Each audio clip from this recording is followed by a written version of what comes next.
본문의 첫 번째는 예배, 두 번째는 찬탄입니다. 예배라고 하는 거는 부처님한테 절을 하는 거고, 찬탄이라고 하는 거는 부처님을 찬탄하는 거예요. 자, 그런데 왜 예배하고 찬탄하느냐? 이거는 믿음을 표현하는 겁니다.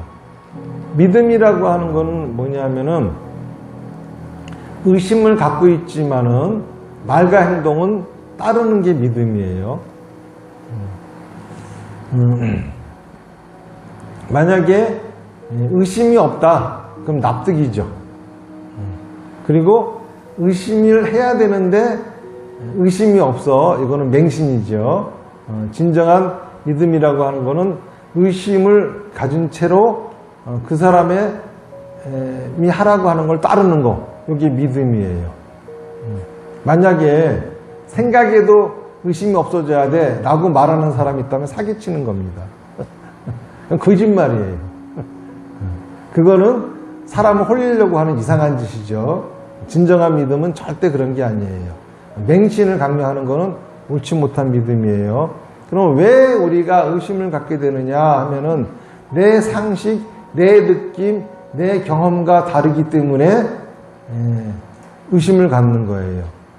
만약에 부처님의 상식, 부처님의 느낌, 부처님의 경험이 나와 같다면은 뭐 하려고 부처님을 따릅니까?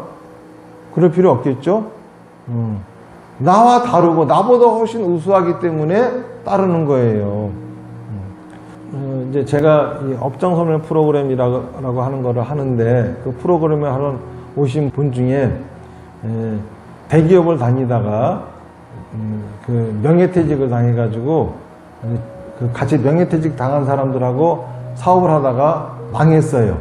그래서 또 개인적으로 가기를 하는데 계속 망해가지고, 그래가면서 자기 집이 있던 거를 팔아서 전세 가고, 전세 있던 걸 팔아서 월세 가고, 월세 보증금까지 이제 거의 다 까먹고서 거리 내앉게 생겼어. 그래가지고 프로그램 하겠다고 오신 분이죠. 이제 이분한테 제가 이제 보시에 대해서 말씀을 드렸더니 이분이 하는 얘기가, 우리 가족이 지금 굶어 죽게 생겼는데 나한테 수입이 들어왔어요. 이거를 가지고 우리 가족을 먹이지 않으면 가족은 죽습니다. 그런데 내가 이거를 보시해야 될까요? 가족들을 위해서 써야 될까요? 그래서 제가 보시해야 됩니다 그랬어요. 그랬더니 그런 비상식적인 말씀을 그래요. 그래서 내가 그분한테 드린 말씀이, 당신의 상식이 대기업에서 명예퇴직하게 했고, 당신의 상식이 하는 쪽쪽 사업을 망하게 했고, 당신의 상식이 전세 가게 했고 월세 가게 했고 보증금까지도 없애게 했는데 아직도 당신은 당신의 상식을 그렇게 믿습니까? 살고 싶다고 하면은 당신의 상식을 버리세요. 비상식을 행해 보세요. 그래야 당신은 삽니다. 이제 이렇게 말씀드린 적이 있죠. 그런 것처럼 우리는 내 느낌, 내 경험, 내 상식을 갖고 이제까지 세상을 살아왔어요. 그런데 그것이 그다지 내 인생을 좋게 만들어주지 않았습니다. 그런데도 불구하고 계속 자기 느낌, 자기 상식, 자기 경험만을 따라가려고 하는 사람들은 거기서 벗어나지 못하겠죠. 이제 그거를 내려놔야 됩니다. 내 느낌, 내 상식, 내 경험과 맞지 않는, 하지만은 나보다 훨씬 우수하고 뛰어난 그거를 우리가 믿고 따라야 되겠죠. 그런데 그거를 믿고 따르려고 하니 내 느낌, 내 상식, 내 경험과 맞지 않다 보니까 나는 의심이 생길 수밖에 없어요. 당연한 겁니다. 의심스럽지만은 따라보는 거죠. 비주얼은 별로 안 좋지만은 맛있는 음식이 있어요. 이거를 아이한테 주니까는 애는 지 상식과 맞지 않으니까 안 먹으려고 발버둥 칩니다. 하지만 그 아이가 믿고 그거를 먹고 나서는 먹길 잘했다. 그러죠. 그런 것처럼 예배라고 하는 거는, 나는 부처님한테 별로 이렇게 머리 숙이고 예배하고 싶지 않아. 내 상식은 그래. 하지만은 그 의심을 가진 채로 예배하라 이겁니다. 나는 별로 부처님 찬탄하고 싶지 않아. 뭐 나한테 해준 것도 없고 말이야. 하지만은 그 의심을 간직한 채로 찬탄하라 이겁니다. 예배의 찬탄은 바로 그런 의미죠. 다시 말해서 너의 말과 행동은 너의 느낌과 경험과 상식을 따르지 말고 부처님의 느낌과 경험과 상식을 따라라, 이런 소리예요. 그리고 예배 찬탄한다고 하는 것은 그거를 내가 하겠다고 하는 결심의 표현이죠. 그러고 난 다음에 사마타 하라 이겁니다. 세 번째는 사마타. 사마타라고 하는 거는 멈춘다는 소리예요. 한자로 흔히 지자를 쓰죠. 멈출 지자, 스톱 이런 소리입니다. 뭘 멈추느냐 하면은 잡념을 멈추는 거예요. 염이라고 하는 거에도 정념이 있고 잡념이 있어요. 염이라고 하는 거, 이거는 마음이 지금에 가 있는 거죠. 자, 지금이라고 하는 시간은 흘러가는 시간입니다. 멈춰 있지 않아요. 자, 마음이 지금에 가 있으니까는 내 생각도 멈추지 않고 흘러가겠죠. 그런데 흐르지 않고 가끔가다 내 생각을 멈추게 하는 것들이 있습니다. 이런 것들이 잡념이에요. 개울에 물이 흐르다 보면은 중간에 돌뿌리가 있고 나뭇가지가 있고 하면은 물이 흘러가다가 거기에 멈춰가지고 막 소용돌이 치죠. 이런 것처럼 내 생각에도 잡념이 있으면은 잡념에 멈춰가지고 거기서 막 소용돌이 치고 흘러가지 못합니다. 이렇게 중간에 막힌 것들을 뚫어주는 거, 이게 바로 사마타의 목적이에요. 그런데 어떤 돌뿌리, 어떤 나뭇가지는 너무 커가지고 뚫을 수가 없는 경우가 있어요. 자, 이런 것들은 사마타 중에도 마음이 흘러가지 않고 잡히는 것들은 내가 진짜 고민해야 될 거고 내가 진짜 걱정해야 될 것들입니다. 그래서 사마타를 하게 되면은 내가 진짜 걱정해야 될 거, 내가 고민해야 될 것들은 남고 내가 걱정할 필요 없고 고민할 필요 없는 것들은 그냥 흘러가 버립니다. 이게 이제 사마타의 목적이죠. 그래서 세친보살은 요 사마타를 작원이다 그랬어요. 원을 짓는다. 원이 만들어지는 거예요. 사실 우리는 자기 원이 뭔지도 모르고 그렇게 살아가는 경우가 많이 있죠. 쓸데없는 것들을 원하고 진짜 원해야 할 것들은 원하지 않으면서 시간을 낭비하는 경우가 많아요. 사마타를 하면은 이러한 현상들이 사라지죠. 두 번째는 비파사나입니다. 비파사나라고 하는 것은 관한다는 거예요. 관. 이 관은 본다라고 하는 건데, 이 본다라고 하는 거에도 보면은 종류가 한 세 가지가 있습니다. 한자로 보면은 먼저 볼 견자가 있어요. 그리고 볼 간자가 있습니다. 그리고 볼 관자가 있어요. 요 견이라고 하는 거는 요거는 눈으로 보는 거예요. 간이라고 하는 거는 요거는 마음으로 보는 겁니다. 따지면서 분별하면서 보는 거예요. 요 관이라고 하는 거는 직관하는 겁니다. 이렇게 다르죠. 그러니까는 비파사나는 직관하는 거를 얘기를 하는데, 관의 주체는 정념과 지혜입니다. 그리고 관의 대상은 극락세계라고 되어 있어요. 정념이 지혜가 극락세계를 관하는 것이다, 그렇게 되어 있습니다. 자, 극락세계는 어떤 곳이냐 하면은 부처가 되는 것이 약속되어진 세계예요.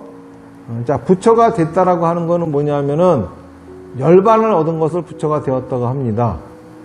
자, 열반이라고 하는 상태는 뭐냐면은 번뇌 불이 꺼진 거예요. 번뇌 불이 왜 꺼졌느냐? 번뇌가 태워야 될 것은 업이거든요. 번뇌가 업을 태우지 않고 인생을 태운다 그러면 그걸 번뇌 화택이라 그래요. 그런데 번뇌가 인생을 태우지 않고 내 업을 태워요. 내 생각과 말과 행동을 태웁니다. 자, 그러면은 집을 태우지 않고 땔감을 태우니까는 밝은 빛이 있고 따뜻한 열기가 있죠. 재밌는 세계가 되어갑니다. 그런데 어쨌든간 부처가 되었다라고 하는 것은 번뇌의 불도 꺼졌고 업도 사라진 거예요. 완전 연소되어진 상태예요. 이 상태는 춥고 어둡죠. 재미가 없어요. 하지만은 극락세계는 부처가 되는 것이 약속되어진 상태이기 때문에 완전 연소 중인 세계라 이겁니다. 활활 타고 있는 거예요. 번뇌의 불이 내 업을, 내 생각과 말과 행동을 활활 태우고 있는 중입니다. 뜨거운 열기가 있고 밝은 빛이 있어요. 너무나 재밌잖아요. 번뇌의 불이 내 생각과 말과 행동을 활활 태우고 있다라고 하는 것은 무슨 얘기냐 하면은 내가 원하는 환경을 만들기 위해서 생각하고 말하고 행동하면서 수많은 실패를 통해서 레벨업을 하고, 그리고 레벨업이 되면은 드디어 그 상태를 이루고, 그 상태를 이루고 나면은 또다시 자기가 원했던 그 환경도 불편하게 되고, 또 다른 새로운 환경을 구하게 되고, 그러면서 또 그곳으로 나아가고, 이 삶이 반복되어지는 거. 이게 바로 극락세계죠. 그러니까는 정념이라고 하는 것은 아까 말씀드린 것처럼 생각이 막힘없이 흐르고 있는 상태입니다. 지혜라고 하는 것은 부처님의 경전이에요. 일반 사람들의 책과 경전이 다른 이유는 일반인들의 책은 지식을 써놓은 것들입니다. 그런데 경전은 지혜가 담겨 있는 거예요. 지식과 지혜는 다르죠. 지혜는 우리가 경험을 통해서 얻어야 하지만은 또 그거를 부처님의 경전을 통해서도 얻을 수가 있는 거죠. 그러니까는 거울이 되는 겁니다. 그래서 내 정념이 또 부처님의 지혜가 내가 원하는 환경을 만들기 위해서 생각하고 말하고 행동하면서 레벨업하고, 또 레벨업이 되면은 쟁취하고 나면은 또 불만을 느껴서 또다시 새로운 것을 구하게 되고, 이렇게 살아가는 그 삶을 직관한다 이겁니다. 이거는 뭐냐 하면은 부처님의 가르침을 듣는 거를 얘기하는 거예요. 아무 가르침이나 듣는다고 다 비파사나가 되는 게 아닙니다. 더러운 물에 깨끗한 물 한 방울 떨어뜨리면은 이 물은 더럽죠. 여전히. 깨끗한 물에 더러운 물 한 방울 떨어뜨려 보세요. 조금은 더러워졌겠지만 여전히 깨끗합니다. 그런 것처럼 중생이 부처님의 가르침을 이해한 것을 얘기를 합니다. 이거는 뭐죠? 번뇌에다가 지혜 한 방울 떨어뜨린 거예요. 그런데 중생이 자기 삶을 부처님의 경전에 던져서 얘기합니다. 이거는 지혜 속에 번뇌 한 방울 떨어뜨린 거예요. 그러니까는 아무 불교 강의한다고 아무거나 듣는다고 다 비파사나가 되는 게 아닙니다. 제가 하는 지금 이 법문은 뭐냐면은 번뇌 속에 지혜 한 방울 떨어뜨린 법문이에요. 제가 이해한 불교를 얘기하고 있는 거거든요. 그런데 제가 하는 강의 중에 수요일날마다 하는 그 비파사나 시키려고 하는 건데 그 강의가 있어요. 그거는 제가 내 삶을 부처님이 경전에 던져서 나오는 얘기입니다. 그래서 일관적인 얘기가 아니고 얘기를 할 때마다 달라져요. 경전 해석이. 그때는 내 입은 부처님 거고 내 귀는 내 귀예요. 그래서 내 입으로 떠드는 거를 제 귀가 들으면서 저도 비파사나 하는 시간이 되는 거죠.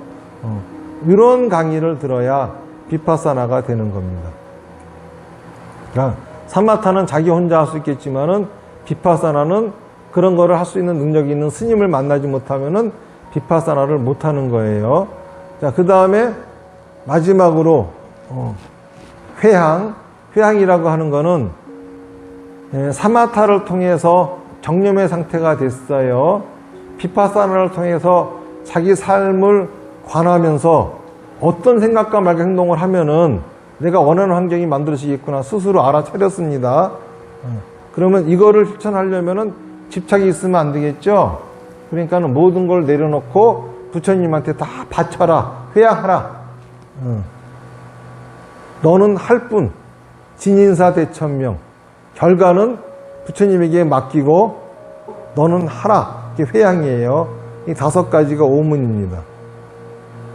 여기까지 나오고 나서 불교는 망해버렸어요. 불교가 없어져 버렸어요. 여기까지가 불교 끝이에요. 그 이후로는 어떤 일이 생겼냐 하면은